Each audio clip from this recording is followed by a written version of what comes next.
Bonjour Apolline. Bonjour à vous, vous êtes banquière en Oui. Seine-et-Marne et vous vouliez réagir à ces chiffres SOS Racisme qui dit recevoir 29% de plus d'appels cette année que l'année précédente pour signaler des actes anti-musulmans, des actes anti-arabes. Mm. Quel est votre témoignage, Zaya?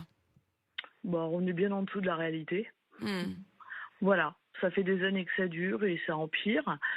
Et je pense que les personnes signalent un peu plus parce que déjà les actes sont de plus en plus violents, à l'image du pratiquant qui s'est fait quand même assassiner dans un lieu de culte de 57 coups de couteau.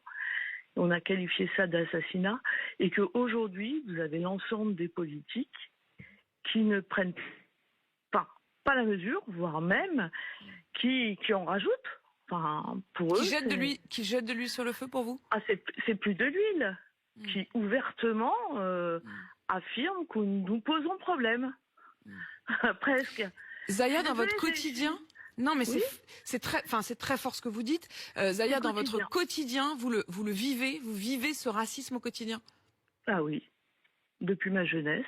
Alors dans la jeunesse, moi j'ai grandi dans une petite ville de province, au milieu du Poitou-Charentes, Mm. avec toutes les communautés. Ça n'a jamais posé problème jusqu'à temps que je grandisse. Et aujourd'hui, c'est de pire en pire. Et je refuse que mes enfants vivent la même chose. Comment vous faites pour les en protéger? Bah, je les ouvre à tout. Je ne les élève pas dans la peur de l'autre. Mm. Voilà. C'est la situation d'aujourd'hui.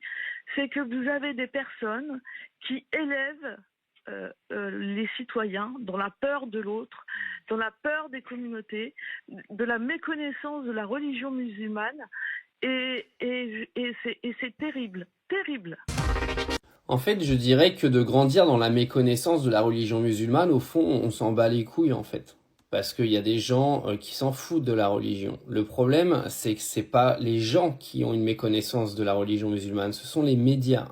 C'est eux le réel problème. Parce que pour quelqu'un qui veut pas s'intéresser à la religion comme moi pendant de très très longues années, bah, les seuls échos de la religion que tu as, ce sont les gens qui te relaient des informations à la télé. Et le problème, c'est que quand tu as une chaîne comme CNews ou un mec comme Cyril Hanouna qui passe son temps ou qui passe leur temps à dénigrer toute la religion musulmane, bah automatiquement, l'idée que tu t'en fais, c'est l'idée que t'écoutes à la télé vu que tu t'es pas intéressé à ça de près ou de loin, tu vois.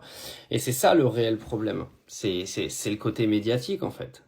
J'allais dire heureusement qu'il y a les réseaux sociaux aujourd'hui, mais quand on voit aujourd'hui le niveau de haine qu'il y a sur les réseaux, je me demande même si c'est une bonne nouvelle, parce que moi j'aurais préféré rester insouciant plutôt que de voir ce que je vois au quotidien sur Twitter par exemple.